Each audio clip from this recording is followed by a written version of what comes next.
Man sagt, um sich vor gefährlichen Personen zu schützen, reichen einfache Regeln aus. Aufmerksam sein, sich nicht scheuen, um Hilfe zu rufen und beim geringsten Gefühl von Gefahr den Ort verlassen. Aber funktioniert das immer? Bietet es eine Garantie? Jeder weiß, dass Menschen unter dem Einfluss von illegalen Substanzen ihre Wachsamkeit verlieren. Man glaubt, dass nichts Schlimmes passieren wird. Doch wenn das Bewusstsein getrübt ist, kann man versehentlich in eine Situation geraten, die sich als Albtraum entpuppt. Im Jahr 2018 erschütterte die Geschichte von Christina Carlin Kraft, einem Model und Playboy-Star, die USA. Sie wurde tot in ihrer eigenen Wohnung im elitären Stadtteil Ardmore in Pennsylvania aufgefunden. Die Situation schockierte sogar die Polizei. Die Leiche war verstümmelt, die Wohnung verwüstet. Anwohner gaben später an, dass sie selten eine solche Grausamkeit gesehen hätten. Das Seltsamste war, dass Christina wenige Tage vor dem Mord bereits ausgeraubt worden war, indem man ihr etwas in ihr Getränk gemischt hatte. Die Ermittlungen waren noch im Gange, doch alle fragten sich, war der Täter tatsächlich zurückgekehrt? Und warum? Christina Carlin Kraft wurde am 11. November 1981 in Cherry Hill, New Jersey, geboren. Sie war das älteste von 3 Kindern in einer harmonischen Familie. Ihr Vater war Deutscher mit russischen Wurzeln, ihre Mutter Schwedin. Ihr Vater, Stuart Kraft, führte ein kleines Geschäft. Ihre Mutter kümmerte sich um den Haushalt, starb jedoch 1990 nach langer Krankheit. Christina war damals gerade einmal 9 Jahre alt. 4 Jahre lang zog Stuart die Kinder alleine groß, bis er 1994 wieder heiratete. Seine neue Frau brachte ebenfalls 3 eigene Kinder mit.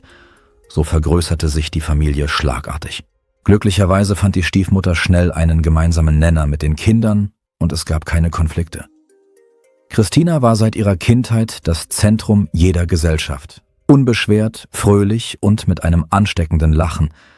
In der Schule war sie durchschnittlich, liebte aber Literatur und Sozialkunde. Außerdem war sie unglaublich schön.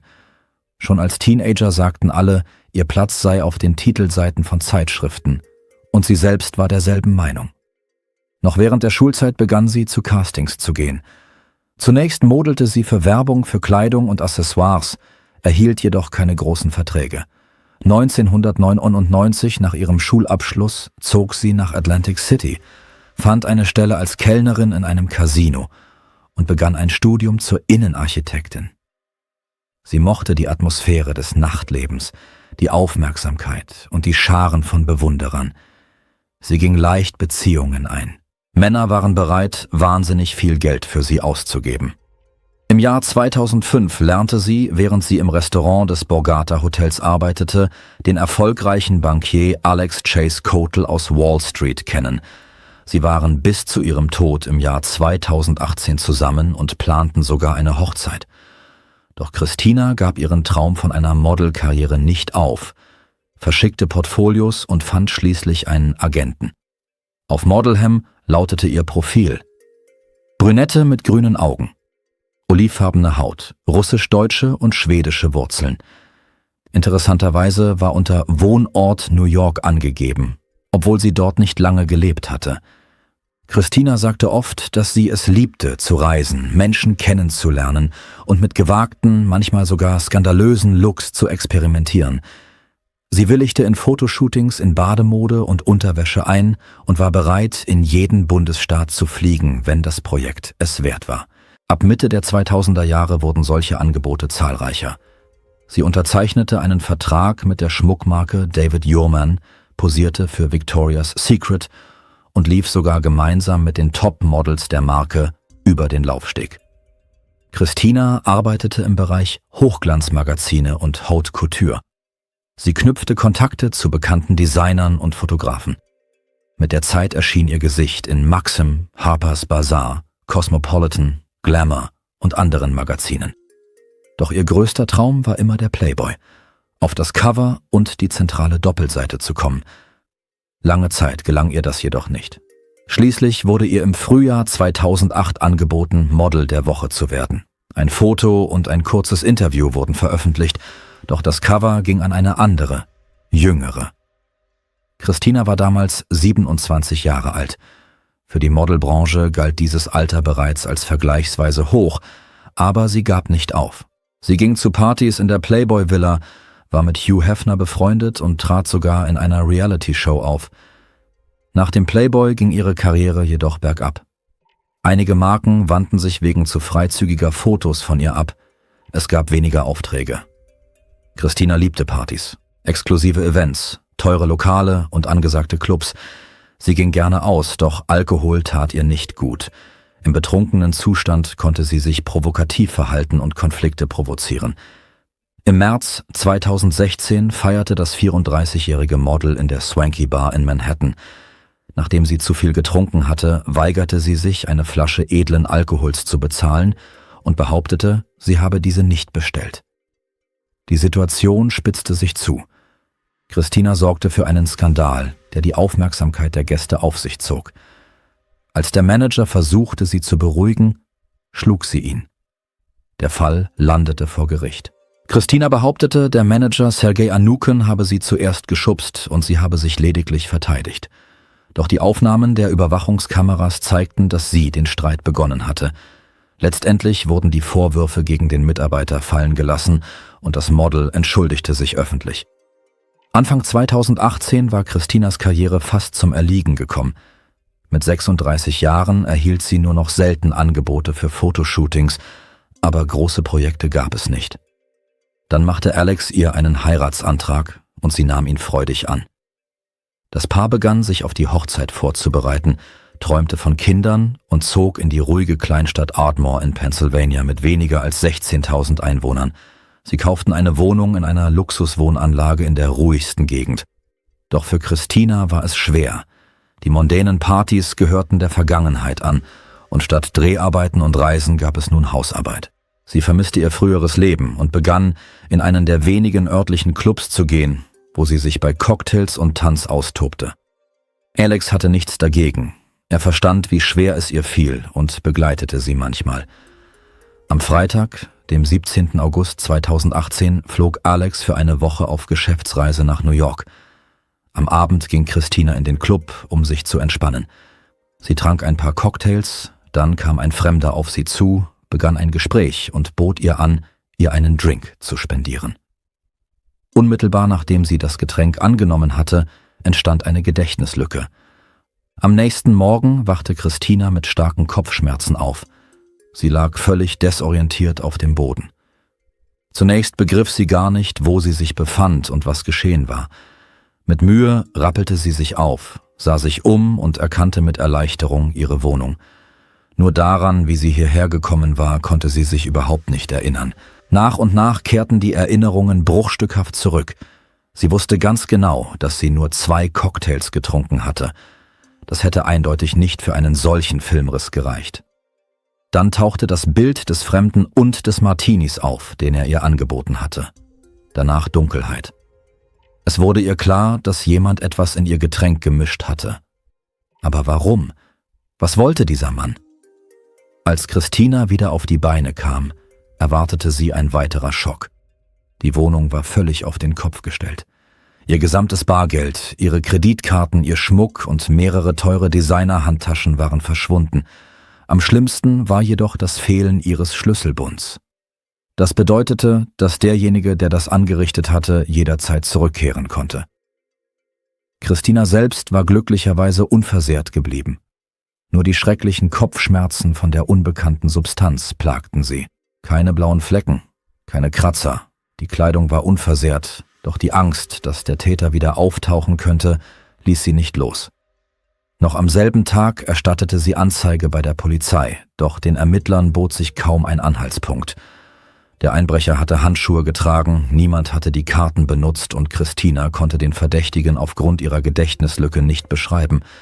Sie beschloss, Alex nichts von dem Vorfall zu erzählen. Sie wollte ihn während einer wichtigen Geschäftsreise nicht beunruhigen. Das Schloss wurde ausgetauscht, doch das Gefühl der Gefahr verschwand nicht. Christina fühlte sich nicht mehr sicher, nicht einmal zu Hause. Am Abend des 21. August rief Alex seine Verlobte an, um ihr mitzuteilen, dass er am nächsten Tag zurückkehren würde, doch sie ging nicht ran. Zunächst maß er dem keine Bedeutung bei, und dachte, sie sei in einem Club und höre den Anruf einfach nicht. Am nächsten Morgen war Christinas Telefon jedoch bereits ausgeschaltet. Das kam ihm seltsam vor. Den ganzen Tag über versuchte Alex vergeblich, sie zu erreichen. Gegen 20 Uhr kam er schließlich nach Hause. Doch sein Schlüssel passte nicht ins Schloss. Er musste den Notdienst rufen. Die Polizei reagierte schnell, vor allem angesichts des kürzlichen Einbruchs in derselben Wohnung, bei dem der Täter nie gefunden worden war. Um 22 Uhr musste die Tür aufgebrochen werden. Das Erste, was Alex sah, deutete auf etwas Schreckliches hin. Die Wohnung sah aus, als wäre ein Wirbelsturm durch sie gefegt. Sachen lagen verstreut herum, Schubladen waren aufgerissen, Möbel zerbrochen. Es machte den Eindruck, als hätte jemand fieberhaft nach etwas gesucht. Doch das Schrecklichste erwartete ihn im Schlafzimmer. Auf dem Bett, unter einem blutbefleckten Laken, lag Christinas Leiche. Sie war so verstümmelt, dass sofort klar war, der Tod war schon lange eingetreten. Die Leichenstarre hatte bereits eingesetzt. Der ganze Raum war mit Blut überflutet, Spritze an den Wänden, Blutlachen auf dem Boden, den Möbeln und den Vorhängen. Nahezu jeder Zentimeter von Christinas Körper wies Spuren grausamer Gewalt auf. Ihr Gesicht war nicht mehr zu erkennen. Es schien, als sei sie nicht einfach nur geschlagen, sondern gezielt gefoltert worden. An den Handgelenken waren Spuren von Seilen zu sehen. Am Hals befanden sich zahlreiche Strangulationsrillen. Das bedeutete, dass sie mit verschiedenen Gegenständen gewürgt worden war. Die Art der Verletzungen deutete auf eine lang andauernde Misshandlung hin. Abschürfungen, Schnittwunden, Knochenbrüche. Besonders schwer betroffen war der Kopf. Die Nase war in den Schädel eingedrückt, die Augenhöhlen Knochen, das rechte Jochbein und der Unterkiefer waren gebrochen. Später sollte die Untersuchung zeigen, dass fast alle Schädelknochen gebrochen waren. Allem Anschein nach wurde sie zudem mit Füßen getreten. Als offizielle Todesursache wurde mechanische Asphyxie, also Ersticken, angegeben. Wie so oft geriet zunächst der Verlobte unter Verdacht. Eine derart brutale Grausamkeit deutet normalerweise auf persönliche Motive hin. Alex wurde jedoch schnell aus der Liste gestrichen. Sein Alibi wurde bestätigt. Seit dem 17. August war er in New York und wusste nicht einmal von dem vorherigen Raubüberfall. Kameras in der Nähe des Clubs hatten in der Nacht zuvor aufgezeichnet, wie Christina in einem Kia Sorento davonfuhr. Ein unbekannter Mann half Christina aus dem Club und setzte sie auf den Rücksitz des Autos. Das Kennzeichen konnte nicht entziffert werden und die Identität des Mannes ließ sich damals nicht feststellen. Eine andere Kamera am Eingang ihres Wohnhauses filmte, wie derselbe Mann Christina ins Gebäude führte. Etwa 30 Minuten später wurde er gesehen, wie er das Haus mit einem großen Karton verließ, vermutlich mit der Beute. Die Identität des Räubers wurde am 23. August festgestellt, als er versuchte, die gestohlene Kreditkarte zu benutzen. Die Kameras des Geschäfts hatten sein Gesicht deutlich aufgenommen. Es handelte sich um den 31-jährigen Andre Melton, einen Wiederholungstäter mit Vorstrafen wegen Raub und bewaffneter Überfälle. Die Polizei begab sich sofort zu seiner letzten bekannten Adresse, doch er war bereits geflohen. In der Wohnung fand man einen Teil von Christinas Sachen. Dies bestätigte seine Beteiligung. Die Ermittler fragten sich, ob André zum Tatort zurückgekehrt sein könnte. Und wenn ja, wie war er in die Wohnung gelangt? Schließlich hatte Christina nach dem ersten Einbruch die Schlösser austauschen lassen. Und warum sollte er überhaupt zurückkehren? Die Antworten lieferten die Aufzeichnungen der Überwachungskameras aus der Nacht des Mordes. Es stellte sich heraus, dass Christina am 21. August erneut in den Club gegangen war. Sie kehrte mit einem Taxi zurück, aber den Aufzeichnungen zufolge nicht allein. Bei ihr war derselbe Mann wie beim ersten Mal. Der Taxifahrer erinnerte sich sofort an das Paar. Beide waren stark betrunken. Aus dem Gespräch schloss er, dass jemand im Club Christina belästigt hatte und dieser Mann angeboten hatte, sie nach Hause zu begleiten. Sie stiegen gemeinsam aus dem Auto und betraten das Eingangsgebäude. Interessanterweise hatten die Kameras nicht aufgezeichnet, wie der Verdächtige das Gebäude verließ. Da sich die Wohnung im Erdgeschoss befand, vermuteten die Ermittler, dass er möglicherweise durch die Balkontür entkommen war. Diese konnte von innen ohne Schlüssel geschlossen werden, ohne Spuren zu hinterlassen. Andre Melton wurde weiterhin gesucht und die Identität des zweiten Mannes blieb ein Rätsel. Die Polizei vermutete, dass sie möglicherweise gemeinsam gehandelt hatten. Fotos von beiden wurden in den Nachrichten gezeigt mit der Bitte um Mithilfe bei der Identifizierung. Das funktionierte schneller als erwartet. Noch am selben Abend rief Melton selbst bei der Polizei an. Er gestand den Raubüberfall, gab jedoch an, den zweiten Mann nicht zu kennen und ihm nie begegnet zu sein. Er weigerte sich, vorstellig zu werden, da er befürchtete, des Mordes beschuldigt zu werden. Bald darauf ging ein weiterer Anruf ein. Der Mann berichtete, dass er in einer Psychiatrie mit einem Mann im selben Zimmer gelegen habe, der dem Gesuchten ähnelte. Sie hatten sich nur wenige Tage über den Weg gelaufen, doch der Anrufer erinnerte sich an dessen beängstigende Erzählungen über den zwanghaften Drang, Menschen zu erwürgen und ihre letzten Momente zu beobachten. Diese Beschreibungen stimmten auf erschreckende Weise mit den Umständen von Christinas Tod überein. Die Klinik konnte jedoch nicht weiterhelfen. Der Mann war unter dem Einfluss illegaler Substanzen eingewiesen worden, weigerte sich, seinen Namen zu nennen und wurde als John Doe geführt. Er wurde schnell entlassen, da man ihn als nicht gefährlich für die Gesellschaft einschätzte. Am 29. August kam Bewegung in den Fall. Die Schwester des Gesuchten rief bei der Polizei an und nannte seinen Namen. Jonathan Wesley Harris, 31 Jahre alt, vorbestraft wegen des Handels mit illegalen Substanzen und wegen Übergriffen auf Frauen. Er war erst vor 1,5 Monaten aus dem Gefängnis entlassen worden und hatte nur kurz in einer psychiatrischen Klinik verbracht. Nach Angaben der Frau war Jonathan nach Pittsburgh gefahren, um dort unterzutauchen. Dank dieses Anrufs wurde er noch am selben Tag am Busbahnhof festgenommen. Harris hatte offensichtlich nicht damit gerechnet, dass man ihn so schnell finden würde. Zunächst leugnete er alles und behauptete, er habe Christina nie getroffen und sei nie in ihrer Wohnung gewesen.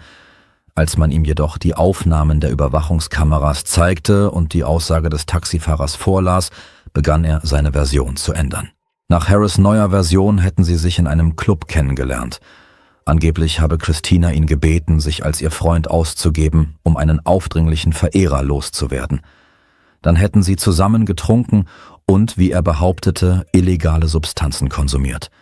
Harris gab an, dass Christina ihn selbst zu sich eingeladen habe. Er willigte ein, wobei er nicht nur auf Sex, sondern auch auf Geld für die illegalen Substanzen hoffte, mit denen er sie angeblich versorgt habe. Harris schwor, dass alles einvernehmlich gewesen sei und alle Verletzungen das Ergebnis von harten Spielen seien, um die Christina angeblich selbst gebeten habe. Am Ende verlangte er Bezahlung, doch die junge Frau erklärte, die gemeinsame Zeit sei die Bezahlung. Das habe ihn, wie er sagte, außer sich gebracht. In einem Wutanfall schlug er auf sie ein. Als Christina zu schreien begann, fesselte er sie und würgte sie, um sie zum Schweigen zu bringen. Während sie bewusstlos war, durchsuchte er die Wohnung nach Wertsachen, ohne zu wissen, dass sie bereits vor ein paar Tagen ausgeraubt worden war. Als er kein Geld fand, zerschlug Harris in seiner Wut alles um sich herum. Dann stürzte er sich erneut auf Christina und verlangte Bezahlung, versicherte aber, dass er gegangen sei, als sie noch atmete und zu sich kam, also könne man ihn nicht des Mordes beschuldigen. Natürlich war das eine Lüge. Er versuchte, seine Schuld zu mildern und eine lebenslange Haftstrafe zu vermeiden, doch seine Version brach sofort zusammen. Die toxikologische Untersuchung fand in Christinas Körper keine illegalen Substanzen, nur Alkohol. Die Verletzungen waren mit dem Leben unvereinbar. Sie konnte nicht überleben. Der Taxifahrer bestätigte, dass Christina in jener Nacht betrunken war und offensichtlich Angst vor dem hatte, der sie verfolgte. Die Ermittlungen ergaben, dass Harris sie freiwillig nach Hause begleitet hatte, sich dann aber weigerte zu gehen. Er schlug wiederholt auf sie ein, fügte ihr schreckliche Verletzungen zu und erwürgte sie. Danach richtete er ein Chaos an und floh über den Balkon. Vor Gericht setzte Jonathan seine Aussage fort. Sein Anwalt versuchte, die Anklage von vorsätzlichem Mord auf schwere Körperverletzung mit Todesfolge herabzustufen, doch die Geschworenen befanden ihn einstimmig für schuldig.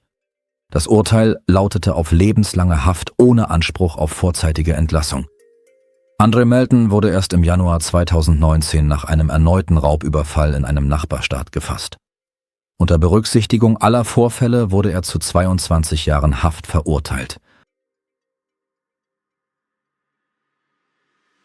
Danke fürs Zuschauen und passen Sie auf sich auf.